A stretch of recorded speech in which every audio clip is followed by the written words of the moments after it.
Hey guys, welcome back to the channel. So, Madrid Masters, the event is over, and it was definitely an interesting one.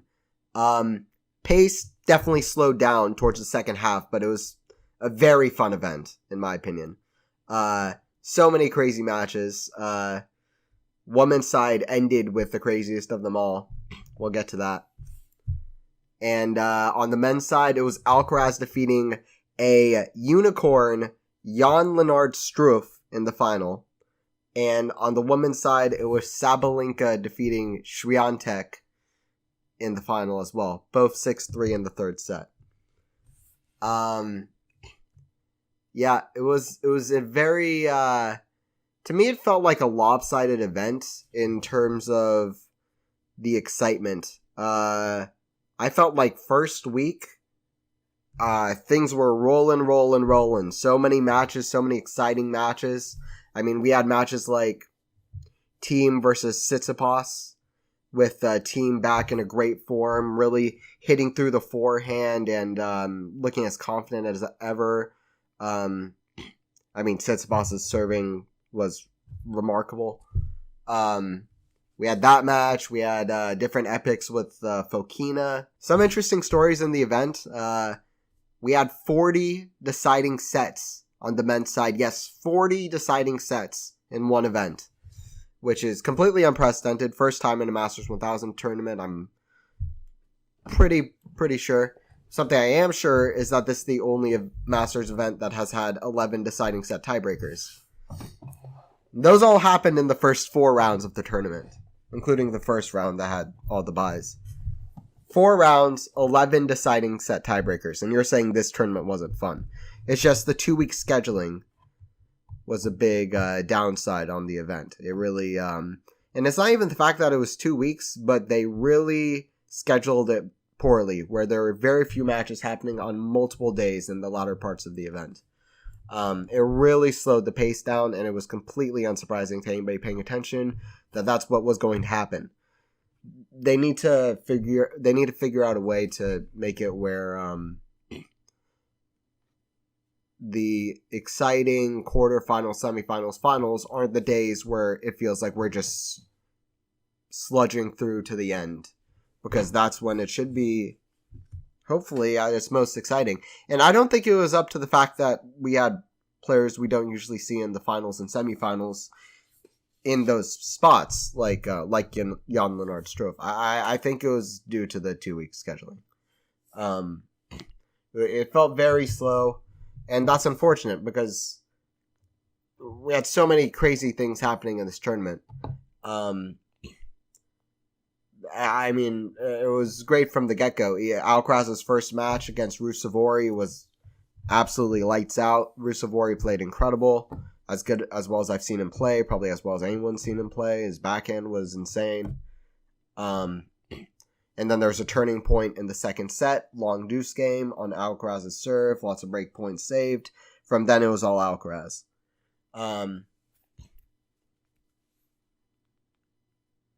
3 guys played consecutive deciding set tiebreakers.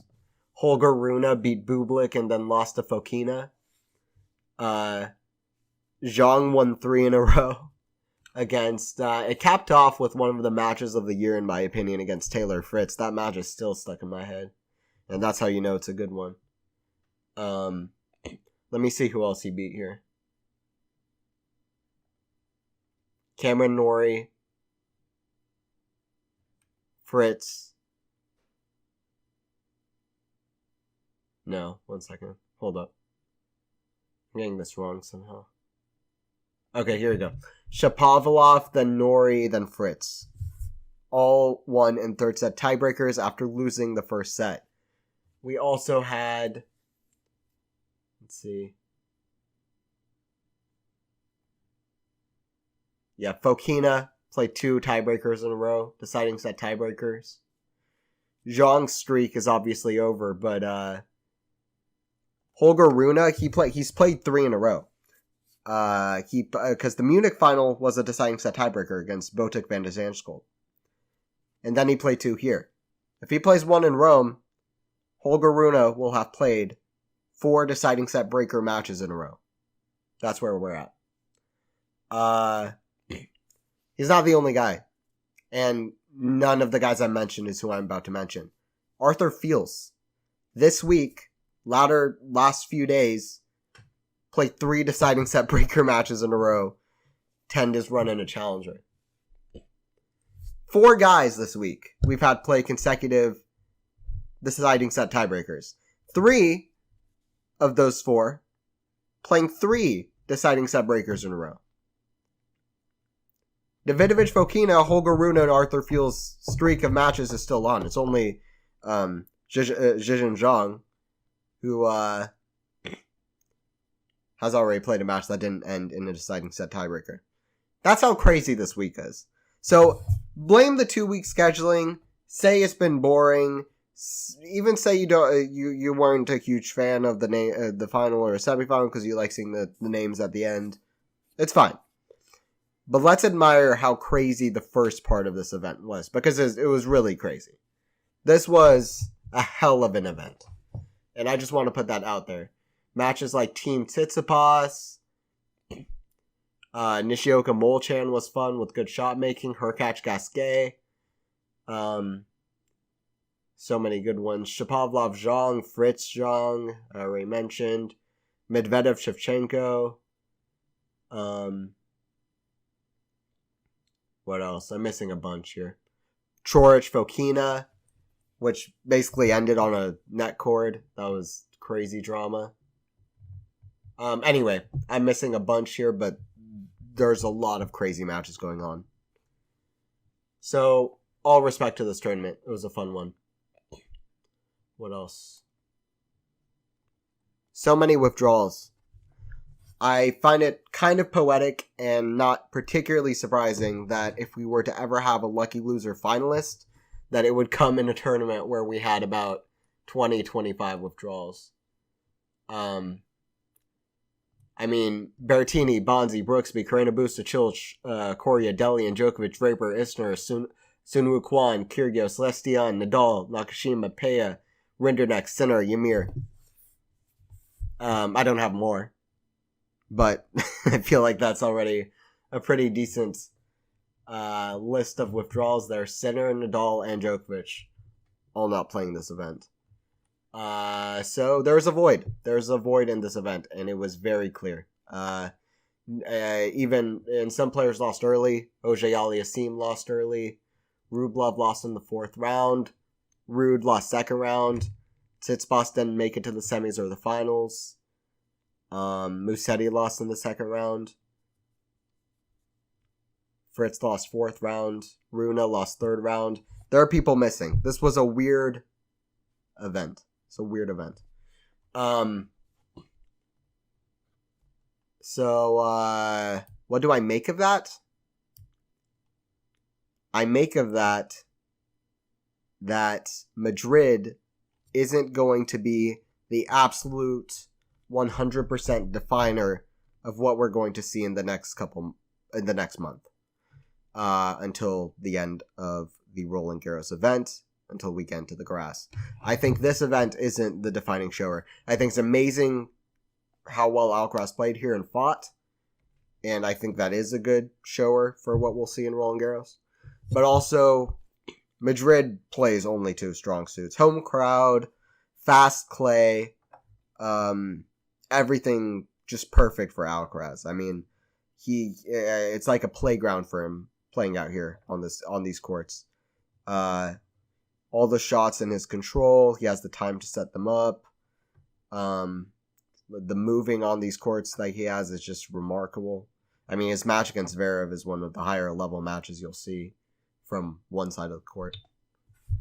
It was fun. It was a great showing from Alcaraz, but I would not forget Jannik Sinner. Everyone, whenever a player doesn't play an event, a big event, people already kind of have him at the wayside. Jannik Sinner is one of my favorites to have an amazing showing at Roland Garros. In fact, I'm going to go ahead and predict, and I can always be wrong. Usually I am wrong, and that's fine, that he's going to make the final of Roland Garros. I think that he's going to make his first Grand Slam final. He's amazed me every year that he's played here. He made the quarters here as a teenager. He's played well against Rafa here twice. I was impressed by both times, even though he didn't take a set either time. But I still thought he played well. He was primed to have a good showing here last year, but he got injured against Rublev in the 4th round.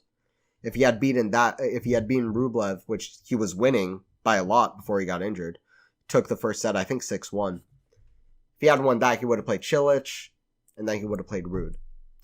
Who knows? But he was primed to have a good showing. I think he's has a good chance to make the final, especially if Rafa and Novak don't show up to their best, at least Rafa. Although I'm not particularly confident that will happen. I still think Rafa and Novak are very much the people to beat unless they don't show up with legs. Which case, then I would think about it. But until they don't show up with legs, then it's hard for me to count them out, to be honest. They're too big of a force at this event, and they have been for almost 2 decades. So okay, and then what else? So I just want to mention that I don't think this is an absolute definer for what we're going to see in Rome and Roland Garros, especially with Novak and Rafa both out. But it is a great showing for Alcaraz. And man, it's been an uneven season. Medvedev doesn't start out well in the season. Djokovic is playing amazing to start out the season. Since then, Medvedev's found amazing form. Djokovic is... I don't know where Djokovic is. Where is he? Then also we have Rafa, Novak. Rafa out of the clay events. Alcaraz and Novak not entering any of the same tournaments. It's uneven. It's been very uneven. The only real consistency, to be honest with you, is Sinner reaching the semifinals or final of Indian Wells, Miami, and Monte Carlo, alongside Medvedev and Alcaraz in the Sunshine Double tournaments. And that was kind of fun, but both finals were underwhelming because it felt like a bad matchup in either one. Sinner versus Medvedev and Alcaraz and Medvedev versus Alcaraz.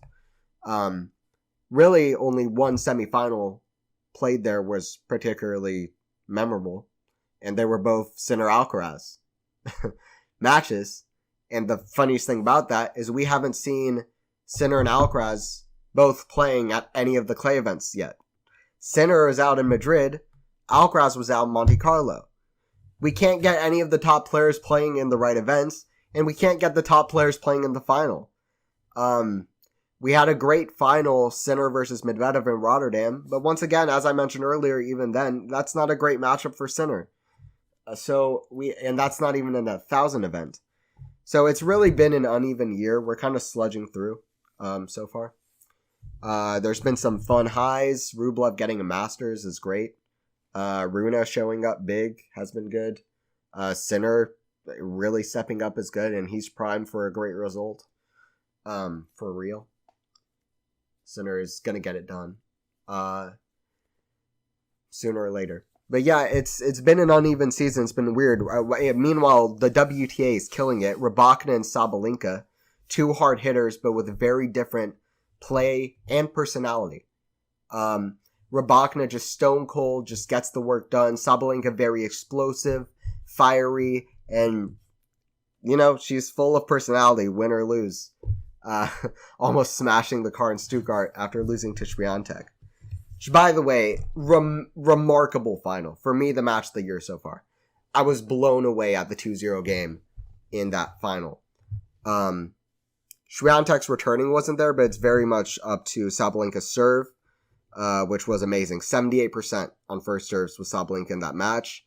The high altitude helped her, I'm sure, for big spot serving and stuff like that. It was, and for the hard hitting, it was... I'm not sure that Sabalenka would have been able to do this result in Roland Garros, but also this I'm sure will give her a lot of confidence. It's still a huge win, and it's on the surface that Swiatek loves so much. And I think she hadn't lost a set in 6 straight clay finals, Swiatek. So for Sabalenka to win 2 out of 3, huge deal. really, really amazing final. And the WTA, an amazing place. I mean, at that 2-0 game in the final, I was just blown away. And it was really compelling stuff. The queen of 2023, by far the best player this year. Even though Rybakina was amazing in the Sunshine Double. By far the best player this year. Playing against the Queen of Clay. And that's how I would brand the match. And Sabalenka won. She won. And man, did she win in style. I mean, controlled aggression. Not even controlled. I mean, it is. But she was whacking the balls. But she's really up the ante in making high percentage plays. And in being consistent on the courts. And consistently just unwavering in winning aggression. She's really found it. She's really upped her level, and I didn't think I'd say it so soon. It's weird to me I'm saying it, but she's playing like a number one level player, and it wouldn't be weird to me if Sabalenka was number one in the world in the next couple events. That's not a weird circumstance for me anymore. I'm like, okay, Sabalenka, yeah, she earned it. She's playing at that level. She's hitting players off courts. She's dominating. She has that glimmer in her eye. She's a number one player. And I don't know if she's going to be able to dominate or be as consistently winning as Swiatek in the long term. But she's great. And she's great on all three surfaces, by the way. So keep that in mind as well. And the WTA, the depth of the field is great. All the young players coming up, like Mirra Andreeva, who was so impressive this week. Can we talk about Mirra Andreeva? 15 years old. Lost one match in pro matches all season this year. She's amazing. I mean, the pace that she can get on shots out of nowhere to find, like, control of the rallies and her backhand. I mean, everything about her. Her game is full of skill.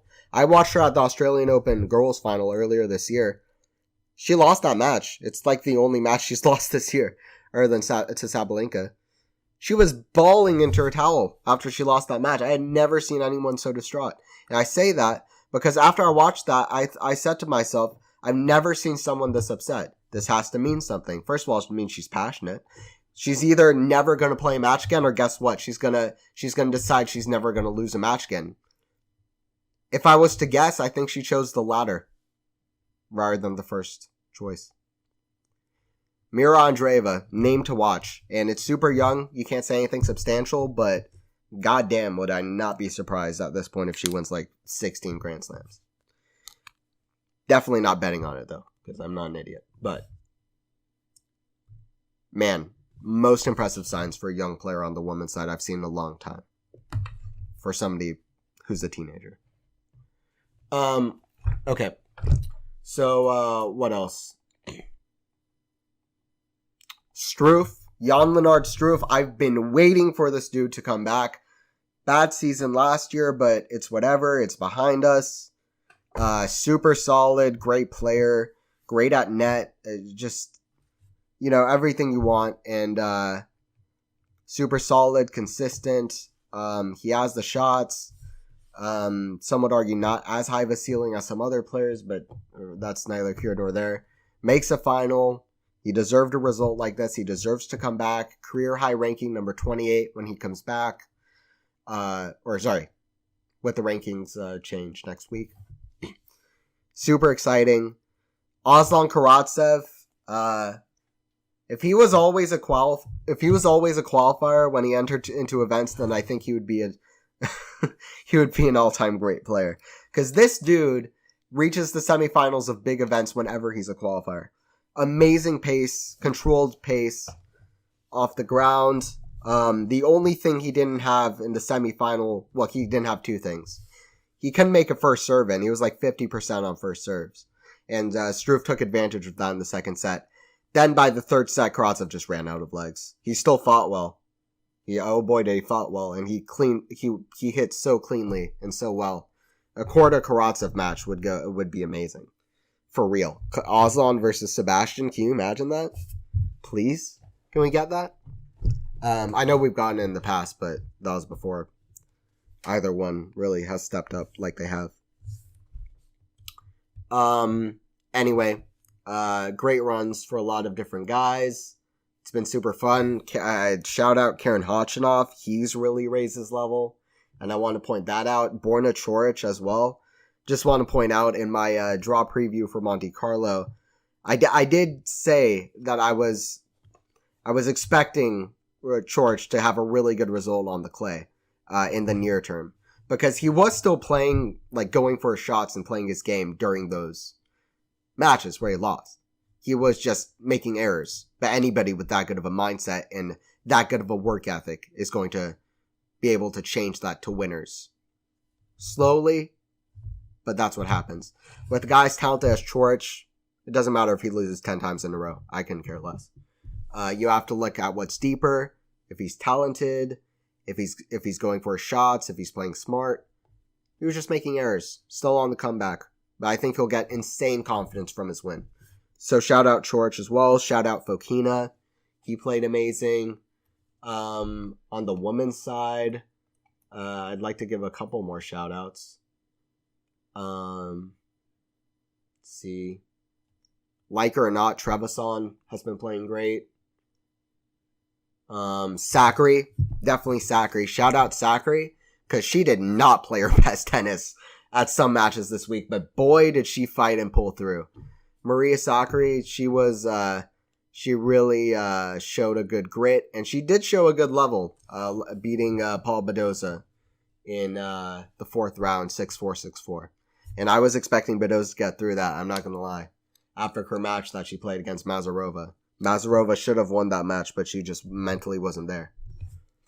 Anyway, those are my thoughts on Madrid. Overall, it was a fun event, but the pace did slow down, and I hope that they figure out the scheduling for the 2-week events.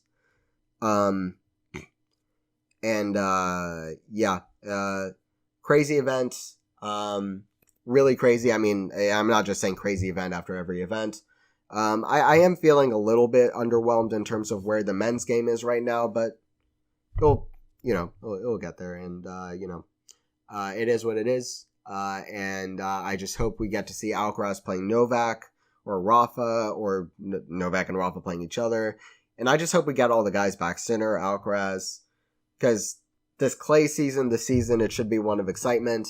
And certainly if we get matches as good as we got in the first week of this event, like Fokina versus Coric, Fritz versus Zhang, et cetera, then we're good to go. But overall, very excited for Roland Garros, to be honest. I'm excited for Rome as well, but I'm excited for Roland Garros. Let's get the slams in. Anyway, thank you for watching. I hope to pick up content on this channel. Let's see what happens. Hope to do less like audio and get in front of the camera more. But anyway, if you're, for whatever reason, you listen this far, thank you. I appreciate that. And thank you for listening. This has been my recap of Madrid and all of the madness that came with it. And I hope you enjoyed it. This has been the Tennis Commentary Booth. I'm Anthony Hirsch, and thank you for watching.